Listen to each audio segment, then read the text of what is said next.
today I'm going to be doing an after video and then an action video of my 1988 Numatic CTD572. So the machine's filled with water. I'll show you the inside after we've done. But I just want to clean my landing carpet because I did spill some, not much juice on here, but it's pretty dirty. I haven't vacuumed it either. Well, I kind of vacuumed it earlier, but it's gonna be fine. All these stuff will be trapped in the water. So Adam's gonna film me. Yeah. We're gonna start off going around the edges with the hand tool, and then we'll clean the carpet.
We finished cleaning the carpet.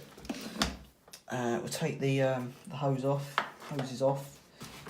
The reason why we've just put my old curtains down here, just so all the stuff can drip out of the hose.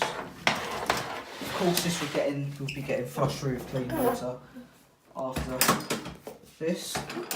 So take that out. There's a big moment. Turn that over there like that. There you go. Nice motors. And here is the ball float. And then there is your water. That is black. Not really. It's quite dirty. Camera is blackish. So let me just take that. So there is the water. So yeah, let's just empty this down the toilet. Where's my assistant Adam? What is that? Just get Adam filming me taking this down the toilet. This is the fun part. So we can just see all the dirt. Actually, it doesn't look like it's done that much. It did do quite a bit, but you know, it's not a main traffic area, and yeah, so there we Don't go. even use that much water. So yeah, there we go. That was the video on my CTD570. Hope you enjoyed the video, and if you haven't already, please like and subscribe, and of course, bye for now.